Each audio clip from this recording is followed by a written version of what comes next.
Gente, boa tarde. É um prazer estar aqui com vocês.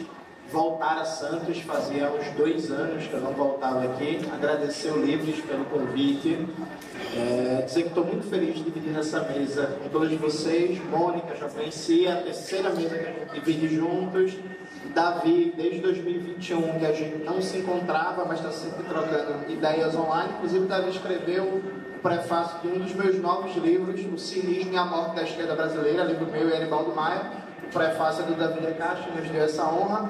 A Berna, que eu tive a oportunidade de conhecer agora, o Guilherme e a Vitória, que eu tive a oportunidade de conhecer agora, eu acho, né? A gente se conheceu agora, né? E às vezes, enfim, muitos anos de militância, muitas tarefas, muitas coisas. Aí, a gente esquece. Berna falou que eu sou jovem, mas não, Berna, já é mais de 10 anos de militância, então já esqueço das coisas, já falo no meu tempo, a coisa era diferente e tal. Enfim, só por formalidade, me apresentando, meu nome é João Luiz Manuel, sou lá de Pernambuco, sou professor de formação, educador e comunicador popular, militante do PCBR, cumprindo inclusive uma importantíssima tarefa partidária. A gente está aqui com a 4ª edição do nosso jornal, O Futuro, que o tema, inclusive, da 4ª edição, a matéria de capa, é sobre a luta pelo fim da escala 6x1, citada aqui por muitos.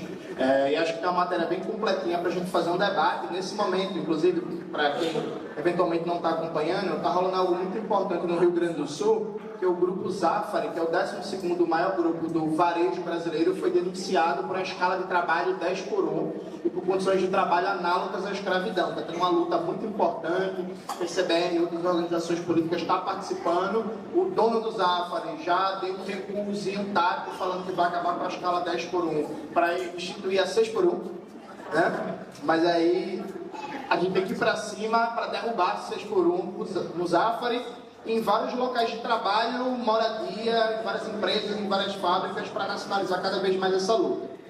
Dito isto, veja, eu começo falando o seguinte: o capitalismo, ele é sim um regime de várias crises políticas e econômicas, mas o capitalismo não é só crise, porque se fosse só crise seria até mais fácil derrubar ele. O capitalismo também tem momentos de estabilidade, ele também tem momentos ascensionais, em que ele consegue soldar um grande consenso em torno dele.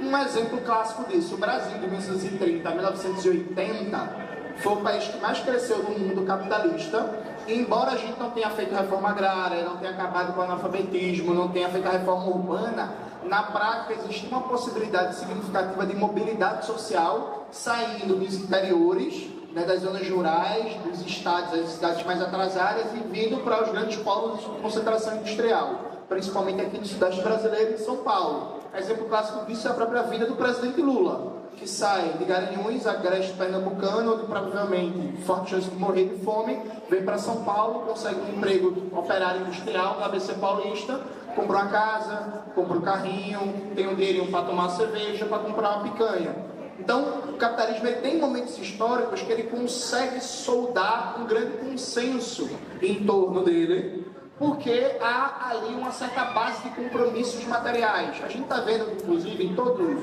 os cantos do mundo, uma certa nostalgia dos momentos ascensionais do capitalismo, né? Então, nos Estados Unidos, o Trump fala de uma América grande de novo, apelando para aquela nostalgia do auge do Fordismo estadunidense, nos anos 50, 60, quando tinha muito emprego industrial, indústria automobilística e por aí vai.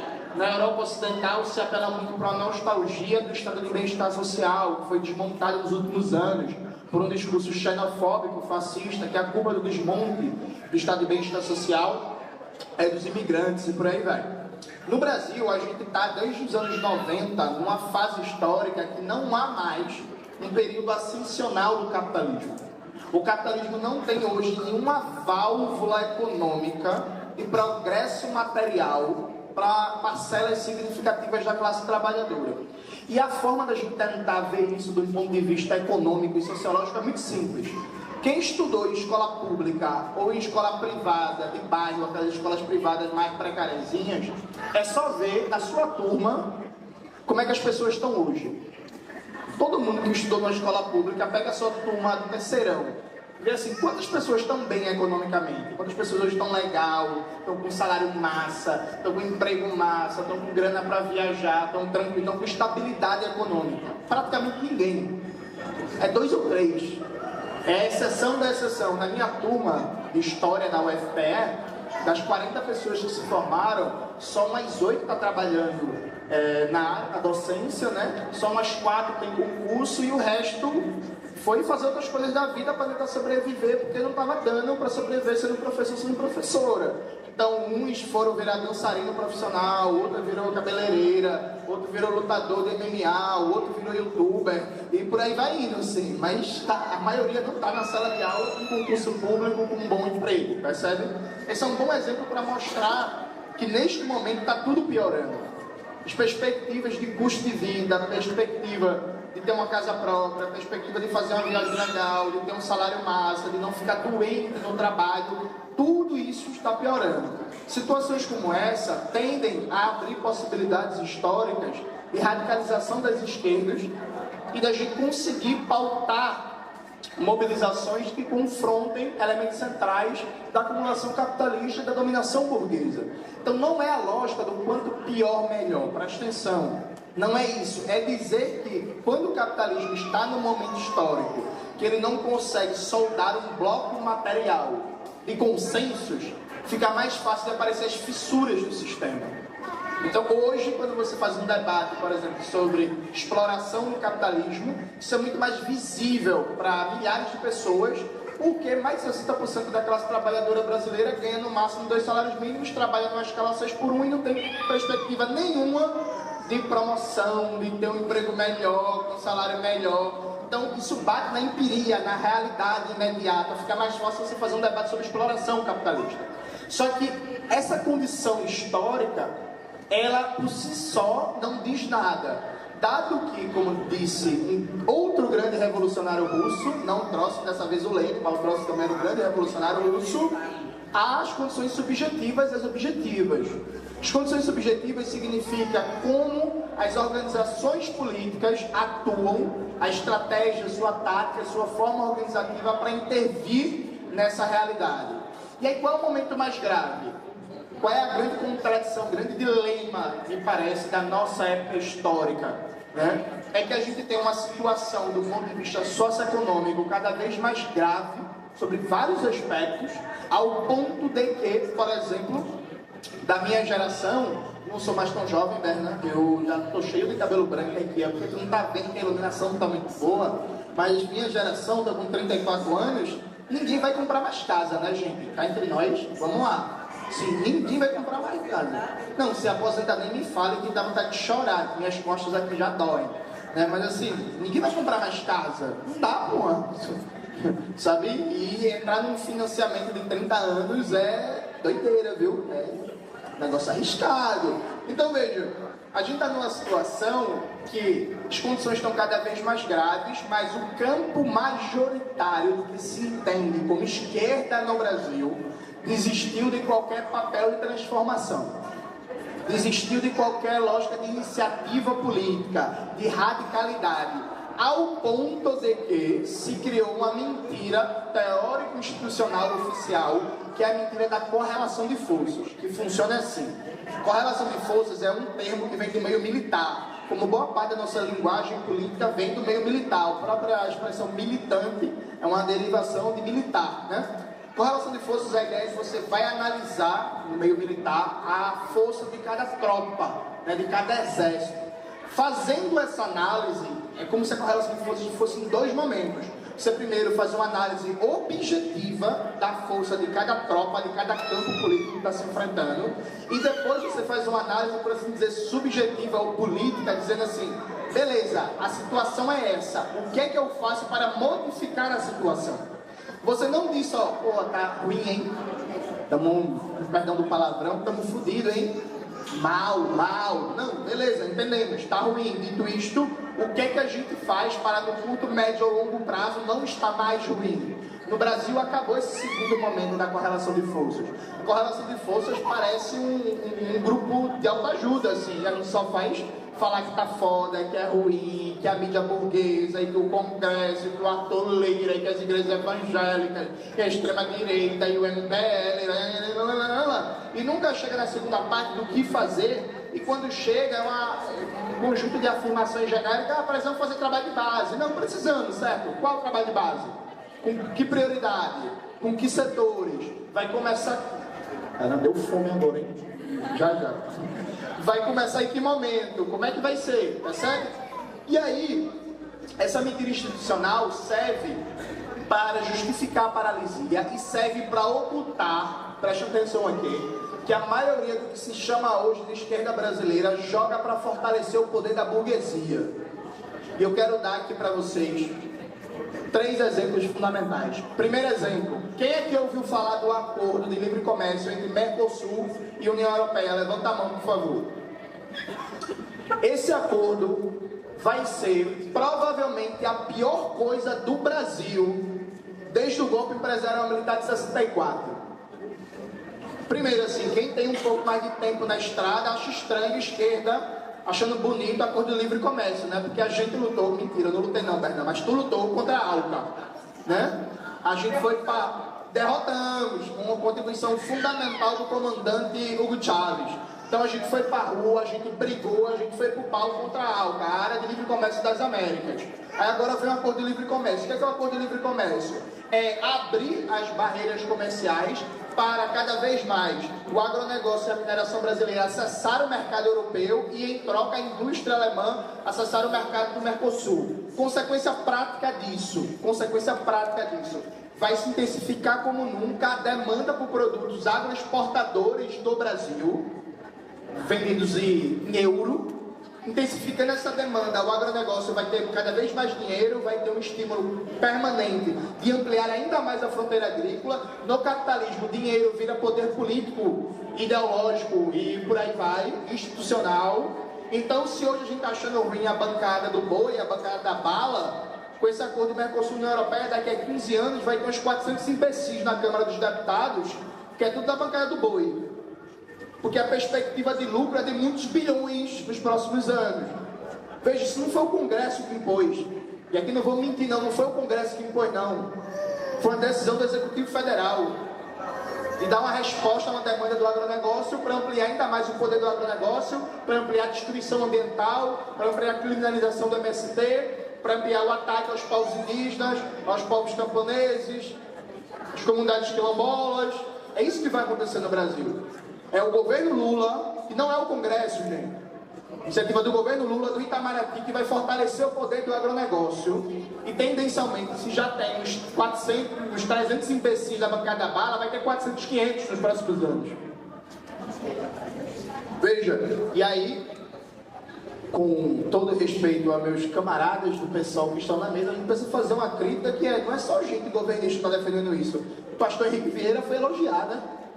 Falei assim, pastor, meu Deus, pastor, Jesus fica tão triste com uma coisa dessa. Jesus vê isso e fala, perdoai-nos, eles não sabem o que fazem. Porque veja, não dá, gente. O mínimo que se espera de quem se diz socialista, comunista, ecossocialista, assim, não, acordo. Meu irmão, o MST está contra e tem gente que conseguiu ficar mais governista do que a própria galera que é historicamente ligada ao PT, porra. Aí é isso mesmo, a gente de esquerda, socialista, comunista, vai bater palma para acordo de livre comércio e vai ter que torcer para o canalhazinho do Macron fazer a operação na União Europeia para o acordo não sair. A gente vai depender do Macron para não fortalecer o agronegócio brasileiro. Vocês não entendem a gravidade disso? Aí vou dar outro exemplo para vocês. O Rio Grande do Sul, em termos da Federação Brasileira, é o quarto maior PIB, né? Da Federação Brasileira. Quando aconteceu a tragédia no Rio Grande do Sul, teve uma histeria gigantesca em toda a mídia burguesa, em todo o mercado, porque era claro a correlação de forças políticas para, no mínimo, modificar o novo teto de gastos, porque não dá para reconstruir um estado daquele tamanho, com aquela complexidade econômica, com mais de 2 milhões de pessoas afetadas, com crédito extraordinário do Congresso. Tinha que, no mínimo, modificar o novo teto de gastos. No mínimo. Veja, o governo Lula, com destaque para o ministro Fernando Haddad, ele trabalhou ativamente para manter o novo teto de gastos e para não ter anistia da dívida do Rio Grande do Sul. ao ponto que a deputada Fernanda Melchiona, que na época ainda estava grávida, foi uma ponte aérea infernal, apresentou um projeto de lei muito bom, de um regime de recuperação socioambiental que condicionava a anistia da dívida, a liberação desse caixa para investimentos de reconstrução, uma lógica socioambiental que passava pelo controle do Ministério do Meio Ambiente. Então, Eduardo Leite ia ser esvaziado de orçamento e a gente poderia fazer do Rio Grande do Sul um modelo de uma outra política de urbanização. E o governo não quis. Ao ponto, inclusive, que a Fernanda nem sequer conseguiu apresentar o projeto para ser votado. Vocês entendem a gravidade disso? E a mal chamada mídia progressista, ninguém abordou o tema. E o governo votou contra a anistia. Vocês entendem? Veja, uma oportunidade aqui. Agora, gente, teve mais de 150 mil focos de incêndio queimado no Brasil. A Presidência da República pode convocar as cadeias de rádio e TV toda semana, se quiser. Toda semana, se quiser, para falar diretamente com o povo brasileiro. O camarada Hugo Chávez falava todo dia com o povo venezuelano. Até aquele pessoal do Morena, que nem é muito radical, Lopes Obrador e Companhia Limitada, está todo dia dialogando com o povo. Lopes Obrador e agora a presidenta Cláudia Sheinbaum. Veja, o Morena nem está longe, viu? Lá, essa Brastemp toda. Veja, no Brasil teve mais de 150 mil focos de incêndio, se liberou 500 milhões. A gente que é pobre acha que é muito dinheiro, isso é um troco, o Brasil inteiro. Não teve nenhum debate, não teve nenhuma politização sobre a responsabilidade do agronegócio. Aí, a primeira vez nesse ano, se fez um pronunciamento nas cadeias de rádio e TV, por fora de uma data comemorativa oficial formal, foi quando o Haddad anunciou um pacote de corte de gastos. Se convocou as cadeias de rádio e TV para anunciar que vai atacar o BPC, que vai atacar o salário mínimo, que vai atacar o abono salarial. Ah, mas vai ter isenção do imposto de renda, o famoso na volta a gente compra. Ficou para ser apresentado ano que vem, para se for aprovado começar a valer em 2026. Então veja, gente, para concluir, que eu sei que eu já estourei meu tempo, a Rosa Luxemburgo, ela tem um ensinamento que é muito válido. Rosa Luxemburgo, ela fala que quando a classe trabalhadora, ela luta com independência de classe, com seus meios próprios, com seus métodos de luta, mesmo a gente perdendo, a gente não sofre uma derrota, porque aquilo ali faz acúmulo de força política, acúmulo de força ideológica, porque dificilmente uma vitória é uma vitória pei-pum da classe trabalhadora. É a velha topeira, como dizia o Marx, vai por aqui, tem avanço e recurso. O movimento feminista na Argentina, antes de conseguir aprovar a descriminalização do aborto, foi derrotado umas 4 ou 5 vezes no Congresso. Aí foi derrotado, aí apresenta de novo, aí faz debate, aí vai pra rua, aí apresenta de novo, e pá, até ganhar. Na Colômbia, do Gustavo Petro, conseguiram aprovar agora uma reforma da Previdência, mas é uma reforma de verdade, para ampliar direitos, colocando 2 milhões de pessoas idosas na cobertura do sistema previdenciário. Foi aprovado na terceira vez que foi apresentado. Apresentou a primeira vez, perdeu, continuou debate, mobilização, apresentou de novo, perdeu de novo, apresentou de novo, então na terceira vez foi aprovado. Então quando a gente luta com independência de classe, quando a gente está na ofensiva, quando a gente está cada vez pautando o debate público, quando a gente tem princípios, quando a gente não mente, legitimando ataque ao BPC, quando a gente não defende privatização, quando a gente não fica calado, porque assim, aqui em São Paulo, gente, informo para vocês, a privatização de escolas, feita pelo Tarcísio de Freitas, é com dinheiro e apoio do BNDES. Vocês sabiam disso? Com dinheiro e apoio do BNDES. Ah, o Congresso, não passei pelo Congresso não, é a decisão da presidência do BNDES.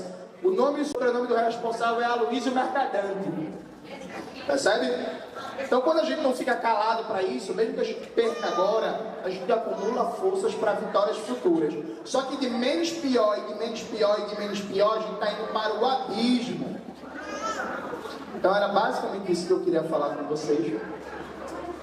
Tem uns 2 pontos importantes aí de polêmica. Eu gostaria que alguém me perguntasse sobre essa questão do petróleo, que eu quero entrar nessa polêmica do lado de Berna. A gente vai entrar num debate bom aqui. Dito isso, mas calma aí. Vai entrar no debate para esclarecer as posições. Mas é isso, gente. Um prazer, mais uma vez, estar aqui com vocês. Obrigado.